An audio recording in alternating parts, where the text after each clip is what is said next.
So, looks like we're going on to round 3 here, which is going to be on Destination. And we're going to have another Dandy game. We're going to be watching Dandy versus SC2 Adele. Oh my goodness. An infidel! Fantastic. He shall be slain. Is this Adelscott? Is it what? Adelscott? Oh my god. There's no way, right? Is there any reason it wouldn't be? I don't know. Wait, did Adelscott actually play Brood War? I neither know nor care. It's immaterial. We're building a narrative here. Alright, I'm deciding that that's him. That's Adelscott. Presumably so. Alright, here we go then. Adelscott versus Dandy. This is incredible. We're going to see some really savage Blinkstalker micro. Nice. Wait, what even happened to him? Like, he was a big thing really early on in Wings of His Liberty. name in game is Adelscott. I just saw it now. Hey, it's Adelscott! Incredible. I've never been happier that my insane speculation was correct. Oh my goodness. Okay, so I'm going to cheer for the Infidel, who it seems still plays Protoss in Brood War. Who is, what, Blue Protoss, 12 o'clock? That's Adelscott. And Dandy is the orange Terran at the, you know, like that kind of 25 past 5 position that we love so much. Indeed, indeed. I love the accuracy of your clock giving. Well, you know, like, if you're not going to be accurate about the timetable placement, you might as well just give up on the whole gig, you know. It's true. That's true. I mean, people might get confused. They're like, that's clearly not 6. That's 5:25. Exactly. And unfortunately, I think it might actually be closer to just a plain old 5 now that I look at it more closely. But I've committed. Well, it's hard to tell because, like, you know, it's not even a square map. It's rectangular. So it would be like one of those. I'm gonna have to redo all the calculations. This like I can never read the time on those rectangular clocks anyway. This is so weird. So how do you open on this? You're Protoss, you're 12 o'clock, you're against the Terran. It's Dandy, what do you do? I would have built gateways in his base, but I guess he's not going to do that. So this is the next best thing. I would build a pylon a bit to the right so I have a bit more space, but whatever, it's fine. And we're actually going to see don't mince words. Don't say it's fine. Why would you build it more to the left? More to the right, actually. Well, okay. It's just...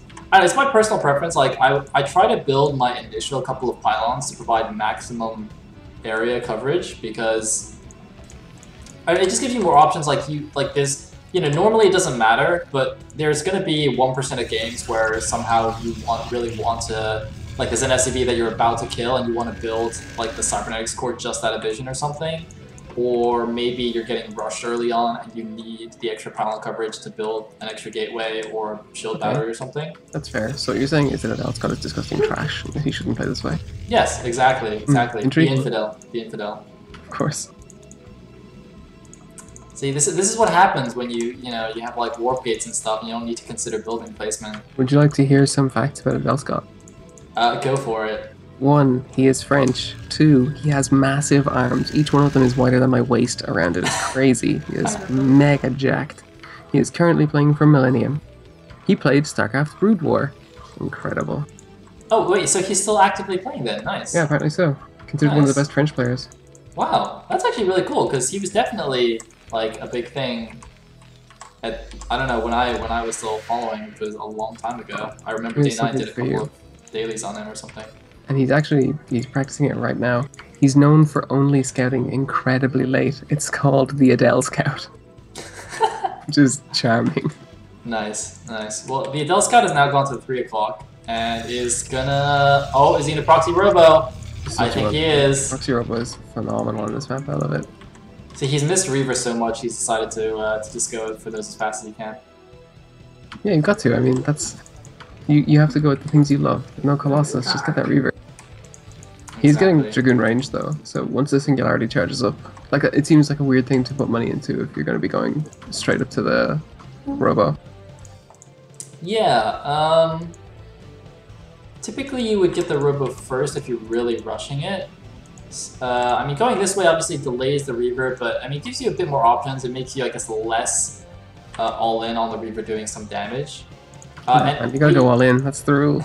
That's the actually on Wednesday, spoiler alert for SSL, in Bisu versus mine, Bisu actually proxied a Robo. It was scouted, so he just got Goon range and didn't make a Reaver and just made a shuttle. and basically turned it into some kind of weird... Or no, he didn't get a shuttle. He just got obs and just turned it into like a 3-gate obs all in. And it was like really, really bizarre. So he's got the Robo-Bind down, but he's also got the expansion. Oh my god, there's another random pylon on the map. This is madness. Incredible. The Adelscott is real. Wait, did he... Okay, no, the Robo is building. This yeah, is so I weird. thought he was just going to build the expansion. Like, this is why he's the best Protoss in France. No doubt about it. Absolutely. He said with no authority. Where did you even get those random facts? Did you just like look up his Wikipedia page? I'm just really good at remembering things, and the things that I remember are exactly the things that are on his Wikipedia page in the order that they're on the page. Nice. I remembered his name. That's really as much as I had. That was pretty good. Like, you didn't just remember; you predicted it was him. Okay, so he's... Yeah, sorry. Not he. Dandy is about to take his natural, so it's not like Adele is uncontested. This is kind of interesting, though, because this Robo has... Like, the shuttle is almost complete, but it doesn't really have much there. Yeah, I mean, he's the support base building in the main base, so he is going to go for Reavers. It's just a very curious proxy Reaver build. This is actually extremely dangerous. He's actually... Oh my god, is he going to get his first tank? Oh, wow. Wow, that is horrible for Dandy. Okay. I was actually going to say, it's actually... Oh, whoa. It's the second tank, isn't it? Yes, that's yeah. The first one is already sieged on the cliff. It's actually incredibly lucky for Adelscott that Dandy's actually going for a siege expand. Basically, the most passive opening you can really do in TVP. Because if he had scouted, this would be over. Yeah, and I mean, like, Adelscott still has one gateway. Like, He's going for another Nexus? This is disgusting. Oh, does he think he's Stork or something?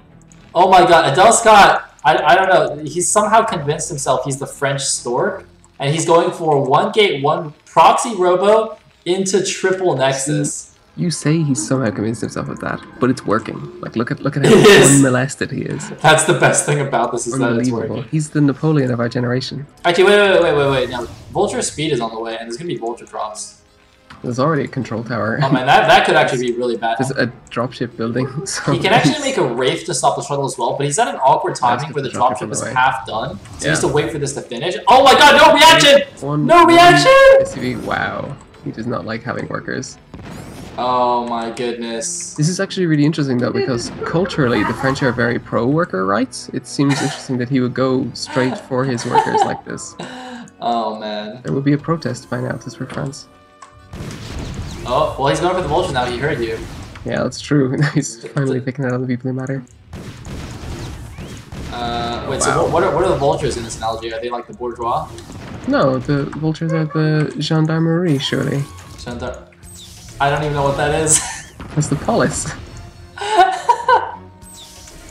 I'm just like throwing out words. Oh, he did cancel it and go for the Wraith. Wow. That's a shame. It's way too late. Oh man. Oh! He's gonna try and... Oh no, he's gonna get pew-pewed to death now. There's nothing sadder than seeing a Reaver get picked off by the Wraith's little pew-pew gun. Well, looks like that's that. Interesting, we have an armory already. So Dandy looks like he's going for the long game as well, which is going to be really bad. Because it's going to mean he's going to keep playing passive. Wait, does he also not have an academy? Wow, he's also not got an academy, so he's not going to be able to scout until this dropship actually goes out. Wait, did he cancel the first dropship? He canceled the drop to get the Wraith. Yeah, he canceled wow. Like 2/3 of the way down. So he's not going to know about this third. Oh no, I think corrected. It's finished. It's in the natural. I thought he canceled it. No, I think you're right. You're right. I think that one he built that after the raid. It just finished. Okay. Yeah, it just came out.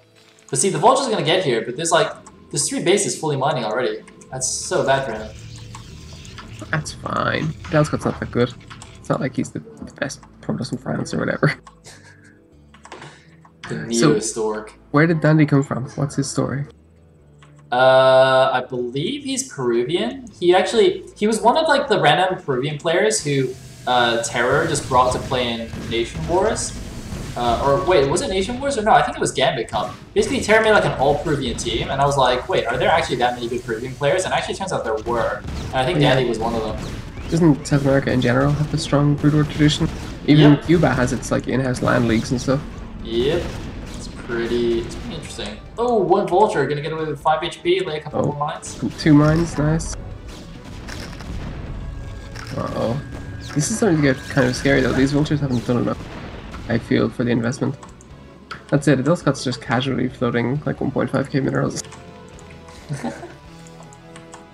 The dropship also is chilling at the top left instead of making it home to do more harassment. Panabear guy actually helping out a little bit here, blocking these Vultures. Oh no, the Vultures came back. They actually want to mine trap these Dragoons. Interesting. I think they're gonna get them actually, but Panabear guy might die! Panabear guy! Watch out!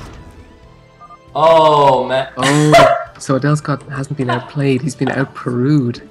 He has indeed. Incredible. He shouldn't have played on the Peruvian servers. But I think the more crucial takeaway from this is that Panabear guy is okay. That was a very close call there. But we're glad you're alright, Panabear guy. We're glad you're alive. He's not a Ragnadon. What's his actual name? Ursidon. Ursidon, thank you. Yeah. My god. And it's all Greek, man. Every single one of them is Greek. Are they actually? Ursa? Is that not the Greek root for bear? Ursine in English? You're asking me like about Greek roots, Joel? Man, come on.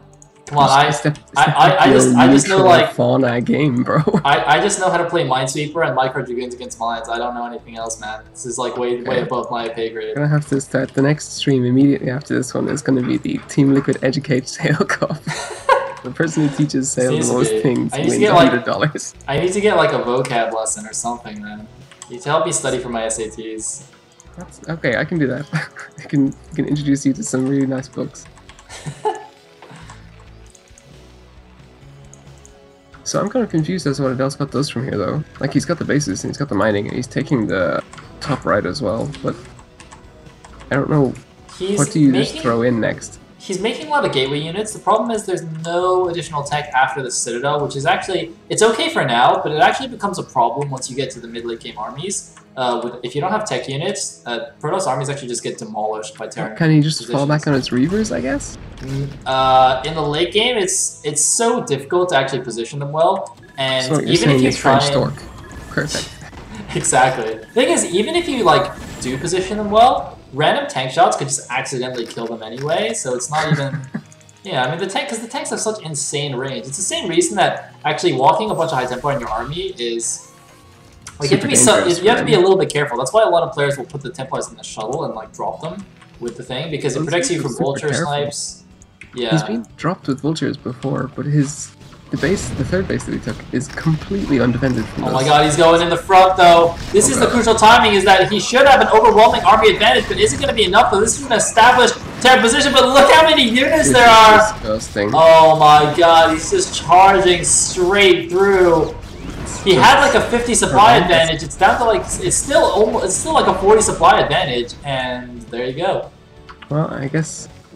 Okay, so what has to happen now, really, for Dandy is that he needs to play, like, the best kiting game of his life for the next 25 minutes, while he also takes bases and builds an army. I actually really like this attack from Adelscott. This is perfect, because he basically hit his power spike. He took a huge risk early on, getting a 3 bases. He wasn't punished at all, and this is like the fruit of that, getting an overwhelming army super early, way earlier than the Terran can possibly deal with. So even though he actually doesn't have the tech units, just using sheer numbers, he broke through that. And that was actually a critical time too, because if he had waited for there to be even like maybe 20 supply more units for the Terran, and maybe a couple more depots and turrets, I think that would have been a lot more difficult. It's definitely. It was like really well chosen. Yeah, so really nice timing. That's like kind of wall in as Danny's gonna wall in here. That's actually gonna work. Interestingly, with the tanks on the high ground. This is why Destination's actually pretty annoying. But unfortunately, oh wow, yeah, the Zealots are gonna get through. And they can, I guess just lead the tank shots into the SCVs, no problem. Oh! Yep. That hurts a bit. Nice. But still, the idea was nice. 2 SCVs, definitely work. The Goons versus Vultures is not a matchup I see typically, but the number of mind drags is disgusting. Boom! Very well really done. Nice. Yep, you definitely can't fight him straight up, although there is +2 attack against no upgrades for the Protoss, but yeah, nice little mines around there from Dandy, so... Yeah, it's really elegant mine placement. That's superb magic boxing. Unfortunately, the odds is here to spoil the fun. Oh, he's mind dragged back to his own dragoons. That's interesting. Nice. Where's Panda Bear Guy? Looks like Panda Bear Guy's still okay. Wait, does he not heal? Oh my god, look, he doesn't heal. Well, he's not a Zerg, so... What? But I'm... Okay, fair enough. Like, come on. I don't know why I just... with supreme powers of regeneration. I don't know why, but I totally assumed that he would heal himself over time. The problem is that he's just made such bad friends. Like, the vultures have planted mines all around him. Yeah, this is not a very good place to be. He's just in such poor company. Panda Bear Guy, you gotta move out, man. This is not a good place to be. You don't want to be here. Panda Bear Guy, stop.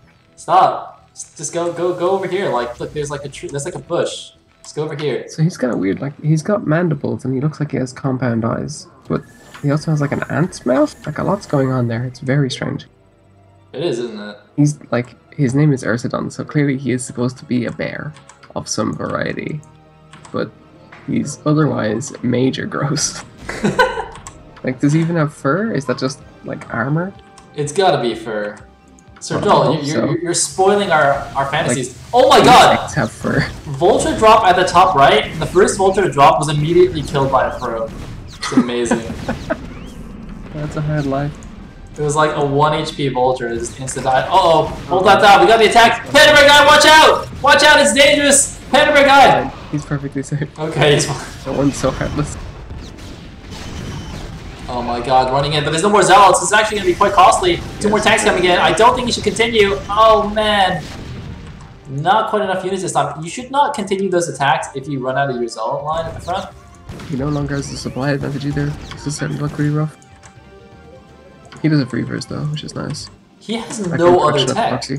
Oh my god, did Adelscott just like forget the late game Brood War tech? Does he just not know? Well, he what has else like he can get? he's currently floating 2.6k minerals and 1.7k gas. God. So I'm not sure if he forgot late game Brood War tech or if he forgot that he has to use his hands to play this game.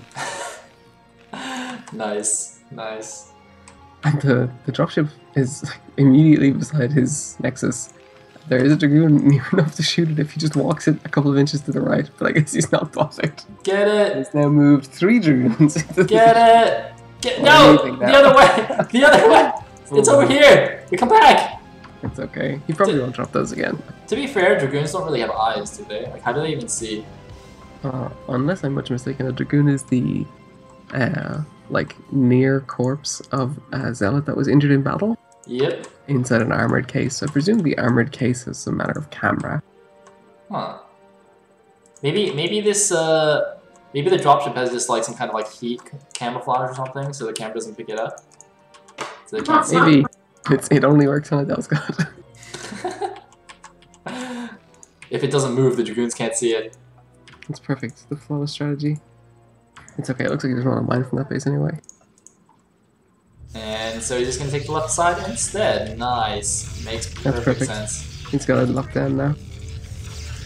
Look, why mine from the bases you have when you could mine from the bases you do not yet own? Nice. Oh, he's about to lose his robo. He's what? He just lost his robo. Oh. That's rough. Oh, one other thing that Adelscott is missing is upgrades. He's still at 000, and the Terran is now at 3-1. They're wasted money. It does. Oh, he built a Stargate. Incredible. Wait, but he has nothing else. Oh no, he does have a Templar Archives. He is getting +1 attack. He's getting +1 attack. Yeah! Woo! Incredible. It's like he single-handedly remembered all of the things you could spend gas on. Wow, he's actually built all the gateways in the middle of the map as well, which is pretty baller. Yeah, I'm not sure. That feels like a StarCraft 2 thing, but I don't think it is. It's just that I haven't seen a knot of gateways that big in a long time. Oh my god. It's just, well, there's more space out here anyway. Gotta grab that real estate. It's not like there was ever not enough space in the base's destination. Like, it's a huge high ground. It is actually a really big main base. Oh, he's getting an Arbiter Tribunal. That's what we want to see. It's a really late Tribunal. The Goliaths are already in production, so it's going to be hard for him to achieve too much with them. Yeah, although actually, okay, there's 2 vessels out. Let's see. We don't really have any mines or turrets in the main at least. But in order to get to the main, you'd have to walk through the outer turret ring, which would give Dandy some time to actually EMP. Of course, the trick is that you want to fly in along that outer turret ring, and then once you get past it with your severely weakened Arbiter, you recall the other Aberdeen. You use that one for that main recall. Now the attack hits. I'm not even sure what he's attacking the new base going up. I guess. I mean, I guess he figured that the right side is way too fortified, so he was going down the left side. AI on the bridge, no sir. Oh man, the so much of his army down. trapped by cartography. Oh my god, and it looks like he's got a really nice arc attacking into this Terran position. Oh, yeah. Dandy making a big mistake here, not really patiently setting up a position, but just sort of running all his units forward here, giving up his main army, it looks like, and oh my god, the Protoss army just wiping out everything and now pulling the rest of the tanks, and he needs to just siege up in the back or something. Unfortunately, I don't know. Wow, that is a lot of units. Well, upgrades and tech be damned. 3-2 against 1-0, but I guess it doesn't even matter. Yeah, this is really grim. Wait, where's Panregard? He's okay, right? Yeah, he's okay. I sent him to a farm. Nice, nice. Oh my god, there's so many defense matrices. Defense matrices. I wonder if it's possible to have like 10 vessels and just spam D-Matrix on one tank and keep it alive forever. Yeah, you run the risk of a commentator saying she wants the D-Matrix. And at that point, really wasn't worth it. Big mind drag. Oh my god. I'm sorry, Dandy. GG! Dandy couldn't take your terrible joke. It's true, he left as soon as I said it. He was over. No one needs to win that much. Oh my god. Point of clarification, actually, now that I think about it, I don't think that's possible, because even when you're D-Matrix, some percentage of damage still goes through. I'm not sure exactly what the rule is for that. I believe it acts as an enormous armor buff, but it dissipates once 120 points of damage have been taken through it. I see. So you can still take a little little wrong, damage. But that's what I think. Okay. So you can still take damage through it, but just not very much. Exactly, yeah. Okay. Nice. Nice. Right. So there goes that game, man. That was such an interesting strategy from Adelscott. I think in the long term, that's not a great way to play PvT. Is in particular on destination, where you can get severely limited by the bridges. Like maybe on a bigger map like Circuit Breakers, I could see. Yeah, there was a moment during that last push where he got stuck on the bridge for a long time, and I was genuinely afraid it was going to fall apart. Because I can see you getting away with that style on bigger maps with open middles like Circuit Breakers, or I don't know, like Andromeda, for example. But in particular on destination, it's just really, really hard to engage in these big land battles against Terran because you're just too funneled by the bridges. But now that I think about it, wasn't this sort of Adelscott style anyway, at least in Wings of Liberty, where you just like make a billion gateway units and not much else? Yeah, I believe that the thing that made him famous in Wings of Liberty was that he would build an enormous number of Stalkers, research Blink, and then at a time when most Zerg players were playing with this super heavy Roach composition, he would just constantly cycle Stalkers back so that their shields could recharge during an engagement and just win on strength of like brute micro and nothing else. And it would just be this constant plague. And I mean, we saw it eventually collapse. But, you know, if his bread and butter has always been super strong gateway units and not bothering with like really high tech, then I guess it's still working for him. Oh man. Well, I guess there you go. I'm ready in the next game, by the way. Looks like we have a